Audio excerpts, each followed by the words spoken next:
Welcome back to Footnotes and Folly. I am Pemberton, this is part 40. The search for allies comes to nothing. Gelon will not send help unless he commands. Argos asks a price born of an old defeat. Corcyra promises ships and then keeps them safely out at sea. Crete hides behind an oracle. The Greeks, who will fight, are few and alone.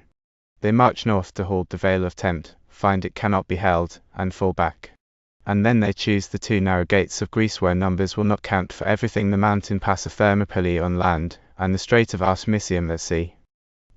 Let us continue. In the manner already described, Gelon had become a powerful despot. At this time, when the envoys of the Hellenes arrived at Syracuse, they came to speak with him. The Lacedaemonians and their allies have sent us to persuade you to be on our side against the barbarian.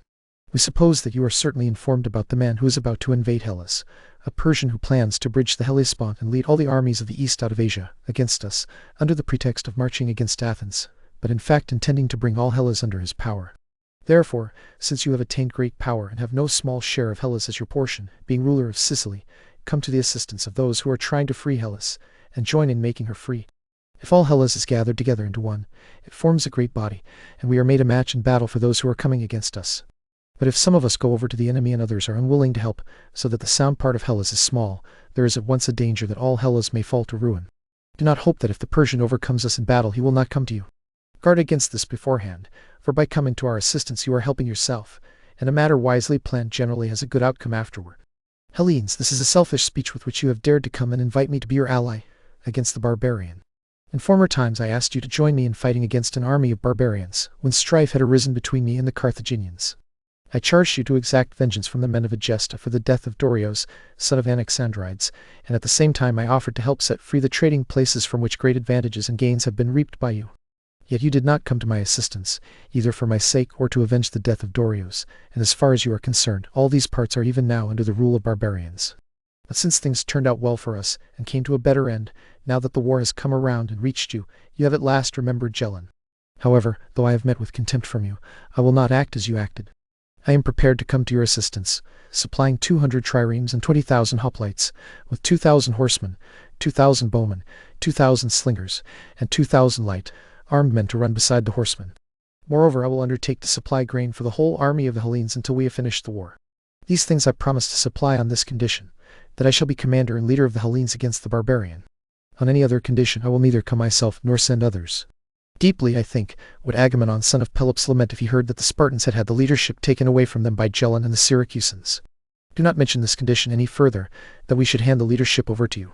If you desire to come to the assistance of Hellas, know that you will be under the command of the Lacedaemonians.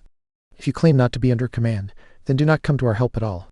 Stranger from Sparta, reproaches that sink into a man's heart are apt to rouse his spirit to anger against them. You, however, though you have uttered insults against me in your speech, will not make me show myself unseemly in my reply. Since you lay such strong claim to the leadership, it would be fitting for me to lay claim to it even more than you, since I am leader of an army many times as large and of far more ships. But since this condition is so distasteful to you, we will withdraw somewhat from our former proposal. Suppose that you are leaders of the land army and I of the fleet, or if it pleases you to lead the sea forces, I am willing to be leader of those on land. Either you must be content with these terms, or go away without the alliance I have to give. O king of the Syracusans, Hellas did not send us to you because it lacked a leader, but because it lacked an army. You, however, do not set before us the hope that you will send an army unless you have the leadership of Hellas, and you are striving to become commander of the armies of Hellas. So long as your demand was to be leader of the whole army of the Hellenes, it was enough for us Athenians to keep silent, knowing that the Lacedaemonian would be able to make defense even for both of us. But now, since you have been refused the whole command, and are asking to command the naval force, we tell you this: not even if the Lacedaemonian permits you to command it will we permit you. This command, at least, is ours, if the Lacedaemonians do not themselves wish to have it. If they desire to be leaders, we do not contend with them, but no others besides ourselves shall we permit to command the ships. Otherwise we would possess the greatest sea force belonging to the Hellenes to no purpose, if we Athenians yielded the leadership to Syracusans. We boast of a race that is the most ancient of all, and we are the only people of all the Hellenes who have not changed from one land to another. To us also belonged a man whom Homer, the epic poet, said was the best of all, who came to Ilion at drawing up an army and setting it in order. So we are not justly reproached if we say these things. Stranger of Athens, it seems that you have the commanders, but you will not have the men to be commanded. Since you will not give way at all, but desire to have the whole, it would be well for you to depart home as quickly as possible and report to the Hellenes that the spring has been taken out of their year. This was the meaning of Gelon's saying. Plainly, spring is the noblest part of the year, and so he meant that his army was the noblest part of the army of the Hellenes. Therefore Hellas, deprived of his alliance, was, he said, as if spring had been taken out of the year. After this conference with Gelon, the envoys of the Hellenes sailed away.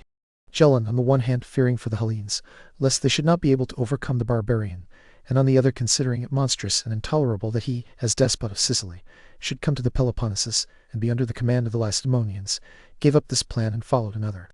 As soon as he was informed that the Persian had crossed the Hellespont, he sent Cadmos, son of Scythes, a man of Cos, with 350-oared galleys to Delphi. Cadmos carried large sums of money and friendly proposals, and was to wait there and see how the battle turned out. If the barbarian was victorious, he was to give him the money and also offer him earth and water from those over whom Gelon ruled. But if the Hellenes were victorious, he was ordered to bring it back. Before these events, this Cadmos had received from his father the government of the people of Cos in a prosperous condition. With no danger threatening him, but moved simply by uprightness of character, he voluntarily placed the government in the hands of the people of Cos and departed to Sicily. There he took from the Samians and newly colonized the city of Zangil, which had changed its name to Messene. Gelon was now sending this same Cadmos, who had come there in the manner I have described, because he had chosen him for the integrity he had found in him in other matters. In addition to the other upright deeds Cadmos had done, he also left this deed to be remembered, and it was not the least of them. Having received into his hands the great sum of money that Gelon entrusted to him, though he could have taken possession of it himself, he chose not to do so. When the Hellenes had prevailed in the sea fight and Xerxes had marched away and departed, Cadmos also returned to Sicily, bringing back the whole sum of money with him. The following story is also reported by those who live in Sicily. Even though Gelon would have had to be under the command of the Lacedaemonians, he would have come to the assistance of the Hellenes. But Tyrillos, son of Chronippos and despot of Himera, had been driven out of Himera by Theron, son of Anasidmos, ruler of the Agrigentines, and at this very time was bringing in an army of Phoenicians, Libyans, Iberians, Ligurians, Elisicans, Sardinians, and Corsicans, to the number of 30 myriads, with Amilcas, son of Anon and king of the Carthaginians, as their commander. Tyrillos had persuaded him partly because of his own guest, friendship with him, and especially through the zealous assistance of Anaxilaus, son of Cretans, who was despot of region. Anaxilaus, wanting to help his father-in-law, tried to bring Amilcas into Sicily and had given him his sons as hostages, for Anaxilaus was married to the daughter of Tyrillos, whose name was Kytip. Thus, they say, Gelon was unable to come to the assistance of the Hellenes, and therefore sent the money to Delphi. In addition, they report that, as it happened, Gelon and Theron were victorious over Amilcas the Carthaginian on the very same day when the Hellenes were victorious over the Persian at Salamis. This Amilcas, who was Carthaginian on his father's side but Syracusan on his mother's, and who had become king of the Carthaginians by merit, disappeared when the battle took place, and he was being defeated, as I am informed. Neither alive nor dead did he appear again anywhere on earth, though Gelon used all diligence in searching for him. There is also this story, reported by the Carthaginians themselves, which relates what is probable in itself. While the barbarians fought the Hellenes in Sicily from early morning until late afternoon, for the combat is said to have lasted so long, Amilcas remained in the camp, and was sacrificing to obtain good omens of success, offering whole bodies of victims on a great pyre.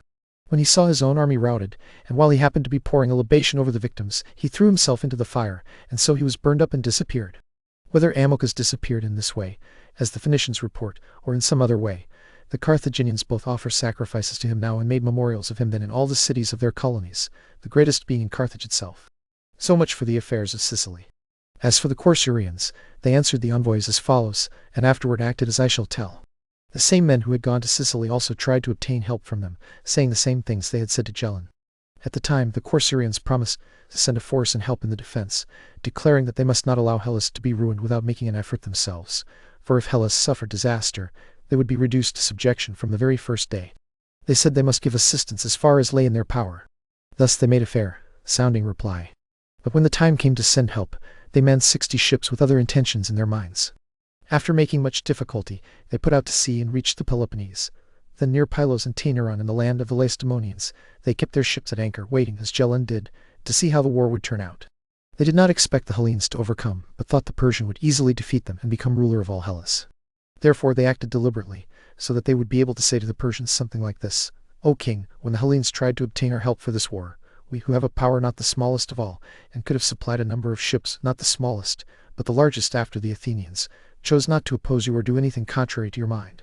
By speaking in this way they hoped to gain some advantage over the rest, and in my opinion, this is what would have happened. For the Hellenes they had an excuse ready-made, the very one they actually used. When the Hellenes reproached them, because they had not come to help, They said they had manned 60 triremes, but had not been able to get past Milia because of the Etesian winds. For this reason, they said, they had not come to Salamis. It was not through any lack of courage that they had missed the sea fight. In this way they evaded the request of the Hellenes.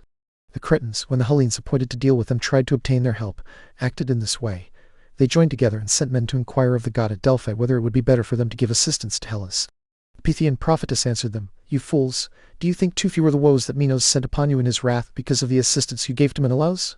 They did not join with you in taking vengeance for his death in Kamikos, yet you joined with them in taking vengeance for the woman carried off from Sparta by a barbarian." When the Cretans heard this answer reported, they abstained from giving assistance. The story goes that Minos, having come to Sicania, which is now called Sicily, in search of Daedalus, died there by a violent death. After some time the Cretans, urged on by a god, all except the men of Polichon and Praesos, came with a great armament to Sicania and for 7 years besieged the city of Kamikos, which in my time was occupied by the Agrigentines. At last, since they could neither capture it nor remain before it because they were hard pressed by famine, they departed and went away.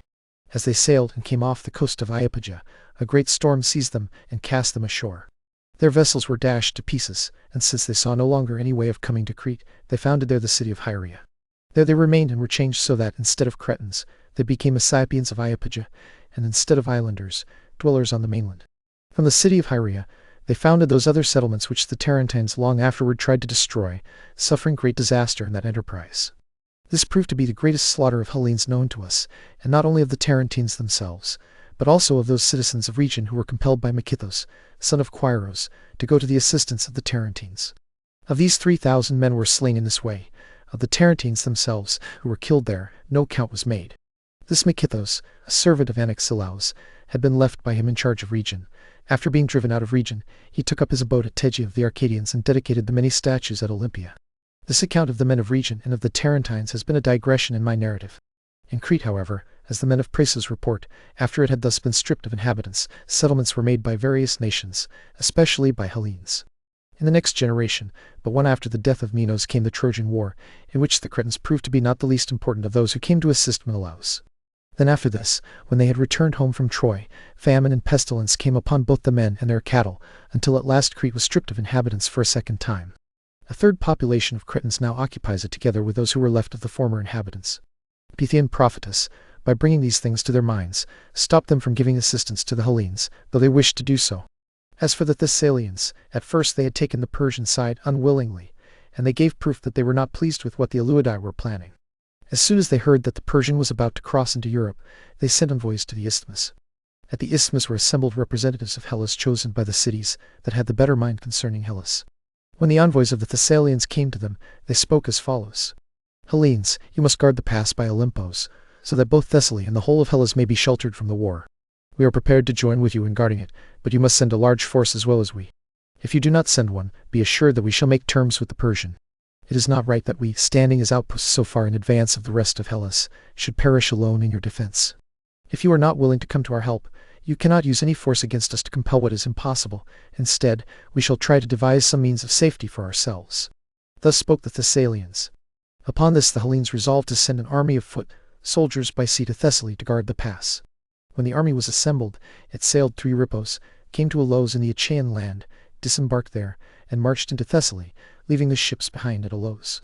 It arrived at Tempe, the pass that leads from Lower Macedonia into Thessaly by the river Peneios, running between the mountains of Olympos and Ossa. There the Hellenes encamped, assembled to the number of about 10,000 hoplites, and the cavalry of the Thessalians was added to them. The commander of the Lacedaemonians was Oenitos, son of Carnos, who had been chosen from the Polemarchs and was not of the royal house. The commander of the Athenians was Themistocles, son of Neocles. They remained here only a few days, for envoys came from Alexander, son of Amyntas the Macedonian. He advised them to depart from there, and not remain in the pass to be trampled underfoot by the invading host, telling them at the same time both the great numbers of the army and the ships. When these envoys gave this counsel, the Hellenes followed the advice, for they thought it good counsel, and the Macedonian was clearly well disposed toward them. As I think, fear also persuaded them, when they learned that there was another pass into Thessaly besides this one, by Upper Macedonia through the Parabians and by the city of Gonos, the very way by which the army of Xerxes did in fact make its entrance. So the Hellenes went back down to their ships and made their way again to the Isthmus. Such was the expedition to Thessaly, which took place when the king was about to cross from Asia to Europe and was already at Abydos. The Thessalians, being stripped of allies, then took the side of the Medes willingly and no longer half-heartedly, so that in the course of events they proved very serviceable to the king. When the Hellenes had returned to the isthmus, they deliberated, taking account of what Alexander had said, about where and in what regions they should begin the war. The opinion that prevailed was to guard the pass at Thermopylae. It was seen to be narrower than the pass leading into Thessaly, and at the same time it was single and nearer to their own land. As for the path by which those of the Hellenes who were taken by the enemy at Thermopylae were captured, they did not even know it existed until they were informed by the people of Trachis after they had come to Thermopylae. This pass, then, they resolved to guard, and not allow the barbarian to pass through into Hellas. They also resolved that the fleet should sail to Artemisium in the territory of Hysia, for these points are near one another, so that each division of their forces could learn what was happening to the other. The places are situated as I shall describe. First, as to Artemisium. Coming out of the Thracian Sea, the space is contracted from great width into the narrow channel that lies between the island of Sciathos and the mainland of Magnesia. After the strait, there follows at once in Euboea the sea beach called Artemisium, on which there is a temple of Artemis. Second, the passage into Hellas by Trachis is, at its narrowest point, only 50 feet wide.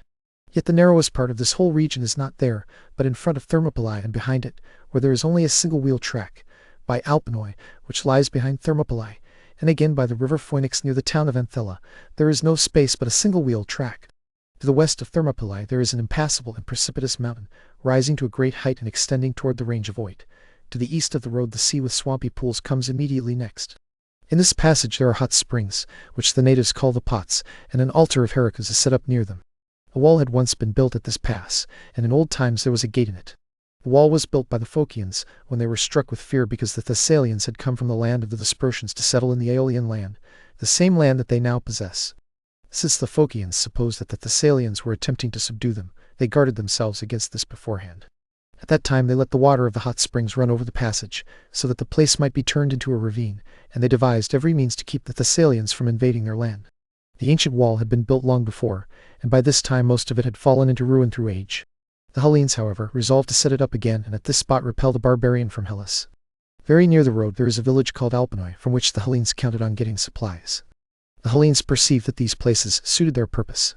They considered everything beforehand and calculated that the barbarians would not be able to make use of either their superior numbers or their cavalry.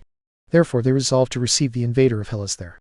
When they were informed that the Persian was in Pieria, they broke up from the isthmus and set out for the campaign, some going to Thermopylae by land and others making for Artemisium by sea.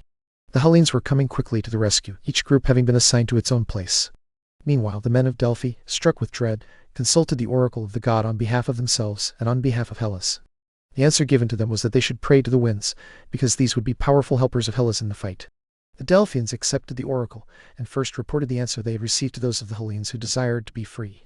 By reporting this to them at a time when they were in great fear of the barbarian, they stored up for themselves an immortal debt of gratitude.